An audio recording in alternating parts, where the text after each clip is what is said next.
राजनाथ सिंह का बयान और उसके बाद अभी इस वक्त एक और बड़ी खबर। राजनाथ के परिवार पर आरोप गलत। प्रधानमंत्री कार्यालय की तरफ से बयान, पीएमओ की तरफ से। गृह मंत्री राजनाथ सिंह के मामले में पीएमओ ने एक अफवाह को कोरी बकवास बताया है। पीएमओ के मुताबिक सरकार की छवि खराब करने की कोशिश की जा रही है।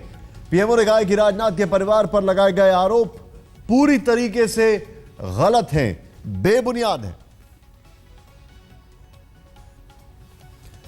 यह पूरा मामला बहुत तेजी से तूल पकड़ रहा था और आज इस पर अब से कुछ देर पहले राजनाथ सिंह का बयान आया और राजनाथ सिंह ने अपने बयान में यहां तक कह दिया कि मेरी प्रधानमंत्री और पार्टी अध्यक्ष से जब बात हुई तो वो हतप्रभ थे, वो हैरान थे और उनको समझ में नहीं आ रहा था कि आखिर ये कैसे आ रही हैं खबरें। और अब पीएमओ का बयान आ गया है। राजनाथ के परिवार पर जो आरोप लग रहे हैं वो गलत हैं। ये सरकार की छवि खराब करने की कोशिश की जा रही है। अमिताभ सिन्हा हमारे साथ हैं। अमिताभ जी, पूरी खबर बताएं।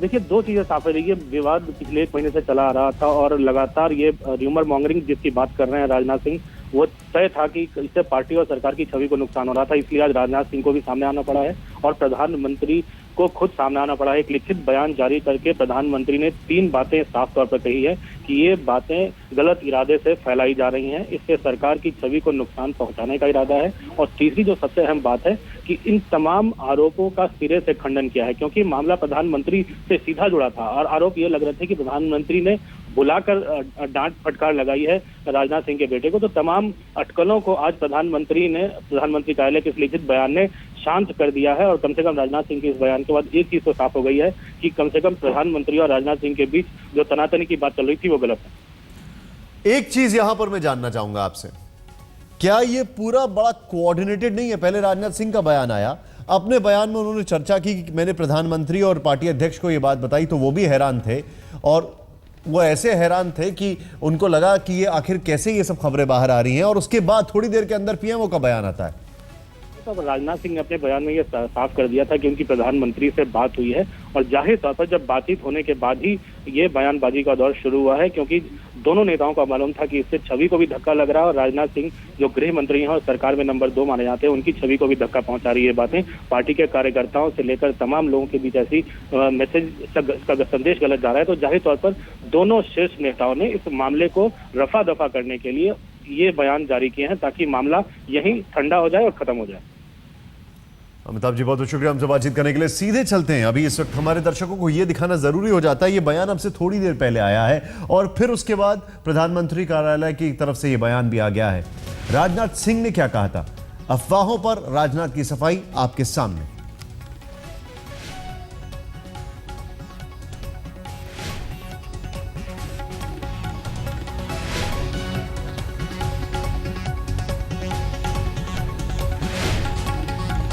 20 दिनों से लगातार हवा में मेरे और मेरे परिवार के संबंध में अफवाहें तैर रही हैं। मैंने सोचा कि अफवाहों का कोई सिर पैर नहीं होता है, इसलिए कुछ ही दिन में यह सब सारी अफवाहें समाप्त हो जाएंगी। लेकिन मैं देख रहा हूं कि निरंतर वह अफवाहें बढ़ती ही जा रही हैं।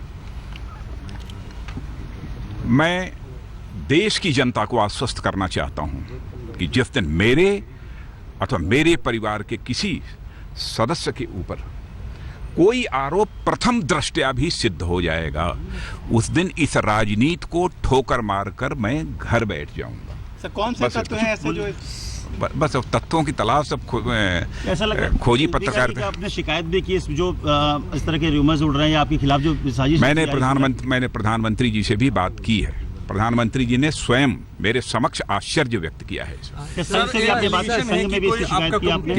नहीं, संघ में किसी से बात नहीं की। मैंने राष्ट्रीय अध्यक्ष और प्रधानमंत्री जी दोनों साथ बैठे थे हम सब लोग और उस समय यह बात कही। उन्होंने भी पूरी तरह से इस पर आश्चर्य व्यक्त किया है और इसे उन्होंने पूरी तरह से बेबुनियाद और निराधार। 18 अगस्त को असम और नागालैंड बॉर्डर में जो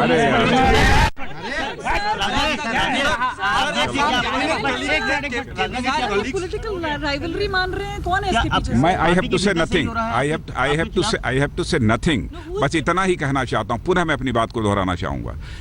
जिस दिन मेरे अथवा मेरे परिवार के किसी व्यक्ति के ऊपर यदि कोई आरोप, छोटा आरोप भी प्राइमा फेसिया, प्रथम दृष्टया सिद्ध हो जाएगा, उस दिन इस राजनीति को और सार्वजनिक जीवन को ठोकर मारकर मैं घर बैठ जाऊंगा। सर असम गवर्नमेंट की तरफ से आप जाने वाले क्या? असम में जाने वाले क्या? असम में जाने वाले और असम गवर्नमेंट। राजनाथ सिंह का यह बयान कि अगर प्रथम दृष्टया मेरे या मेरे परिवार के ऊपर कोई भी आरोप सिद्ध हो गया तो मैं राजनीति को ठोकर मारकर घर बैठ जाऊंगा। सीधे तौर पर राजनाथ सिंह का यह बयान उनके बेटे को लेकर जो अफवाहें चल रही थी उन अफवाहों पर विराम लग गया।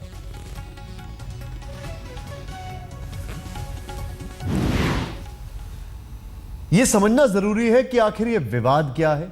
यह समझना जरूरी है कि आखिर यह बयान क्यों आया। क्या बीजेपी में चल रहा है घमासान? बड़ा सवाल यह है, क्या सरकार में नंबर 2 की लड़ाई चल रही है क्योंकि राजनाथ सिंह शायद अपने किसी कैबिनेट कलीग को लेकर परेशान है? क्या मोदी मंत्रिमंडल में सब ठीक नहीं है? ऐसी अटकलें चल रही हैं।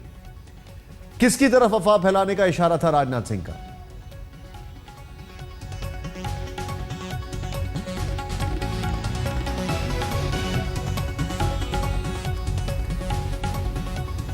सीधे चलते हैं यहां पर। हमारे वरिष्ठ सहयोगी दीपक शर्मा हमारे साथ हैं। दीपक, समझने वाली बात यह है कि अफवाहें बहुत दिनों से चल रही थी, 10-15 दिनों से चल रही थी, राजनाथ सिंह का यह कहना है, और अब वो कहते हैं कि अब मैंने सोचा कि अब बहुत हो गया, अब मैं कुछ ना कुछ इस पे बोलना हमारे लिए जरूरी हो गया, और प्रधानमंत्री कार्यालय से भी बयान आ गया।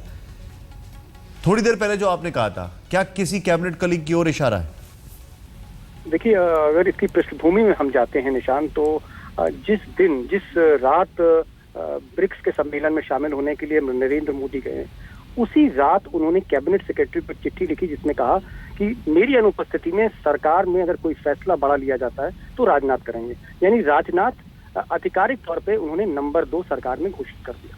इसके बाद से ही ये इस तरह के रूमर शुरू है। सबसे पहला जो रूमर है उसमें राजनाथ सिंह के जो बेटे हैं उनको टारगेट किया गया कि वो ट्रांसफर पोस्टिंग इन सब कामों में वो उसके पीछे हैं, जबकि हकीकत ये थी कि पंकज सिंह पिछले कई दिनों से वो लखनऊ में ही है और वहीं पर ही वो उत्तर प्रदेश में ही वो बीजेपी की राजनीति कर रहे थे। लेकिन सबसे बड़ी बात है कि जब ये खबर या रूमर्स आप कह लीजिए पहली बार एक प्रमुख अंग्रेजी अखबार में आया, उसके बाद सुबह ही राजनाथ सिंह ने जो है वो प्रधानमंत्री से बात करी, उन्होंने अपने साथियों के साथ बात करी और उन्होंने फैसला किया कि चाहे कुछ भी हो, अब पानी जो है वो गले के ऊपर जा रहा है और एक तरह की चरित्र हत्या की जा रही है उनकी। तब उन्होंने सार्वजनिक तौर पर बात करी। नरेंद्र मोदी ने भी इस पूरे मामले में ये माना है कि उनके कैबिनेट कलीग राजनाथ सिंह की चारित्रिक हत्या की जा रही है, किसी तरह से उनको बदनाम किया जा रहा है। और तब राजनाथ को ये कहना पड़ा, जो उन्होंने आज शब्द प्रयोग किए हैं उस पर आप गौर करें, वो शालीनता से थोड़ा सा वो ऊपर उठे। उन्होंने कहा कि मैं ठोकर मार दूंगा ऐसी सियासत को, घर बैठ जाऊंगा। उसकी वजह यह है कि अगर इस पूरे प्रकरण में अगर हम देखें और समझने की कोशिश करें तो ये झगड़ा नंबर 2 की लड़ाई का, और कहीं ना कहीं विद्वेष और ईर्ष्या इसके पीछे दिखती है। राजनीतिक ईर्ष्या, राजनीतिक विद्वेष, और जो संदेह है वो कहीं ना कहीं एक कैबिनेट कलीग पर है। राजनाथ सिंह को भी हो सकता है, हालांकि ऑन रिकॉर्ड उन्होंने कुछ नहीं किया। जब मैंने उनसे पूछा तो उन्होंने कहा कि हाँ, मैंने अमित शाह के मैं संज्ञान में लाया हूँ, मैं नरेंद्र मोदी के पास गया था, मैंने वहाँ ये डिस्कस किया, नरेंद्र मोदी जी को बताया कि किस तरह से मेरे खिलाफ ये साजिश हो रही है। और नरेंद्र मोदी भी उन्होंने कहा कि वो आश्चर्यचकित रह गए। और शायद इसीलिए पहली बार अगर आप देखें, जब से सरकार बनी है, पहली बार किसी रूमर को लेकर प्रधानमंत्री ने स्वयं एक प्रेस विज्ञप्ति जारी करी है और खंडन किया। तो एक बहुत बड़ा मामला है, लेकिन कहीं ना कहीं पार्टी के भीतर, सरकार के भीतर विद्वेष को कहीं ना कहीं प्रतिबिंबित कर रहा है। एक और चीज मैं आपसे समझना चाहूंगा यहां पर, जो आपने अभी तक बताया है, जिसका आकलन यहां पर किया जा रहा है, खुद प्रधानमंत्री कार्यालय की तरफ से बयान आना, ये बयान इसके ऊपर सफाई है, या फिर इस बयान से यह भी समझा जाए कि जिस भी व्यक्ति के ऊपर शक है अफवाहों का, उसको भी एक तरीके से ये सलाह है कि अब बस खामोश हो जाएं? देखिए, एकदम सही निशांत आपने कहा कि दरअसल सफाई या खंडन तो गृह मंत्री ने ही कर दिया था। तो खंडन जो है वो गृह मंत्री ने किया। प्रधानमंत्री ने एक तरह से एक संदेश दिया है कि अगर इस तरह की हरकतें हुई, जारी रहीं, बिग बॉस की सब पर नजर है, तो उन पर भी कार्रवाई होगी। वो इस तरह की रूमर मॉन्गरिंग को, इस तरह की अफवाहों को जो सरकार को बदनाम करती है, भले उसके पीछे व्यक्तिगत प्रतिस्पर्धा हो, भले उसके पीछे प्रधानमंत्री का कोई लेना देना न हो सकता है वो आपस की प्रतिस्पर्धा हो, लेकिन अगर सरकार बदनाम होती है तो नरेंद्र मोदी उसको बर्दाश्त नहीं करेंगे। तो ये मैसेज पार्टी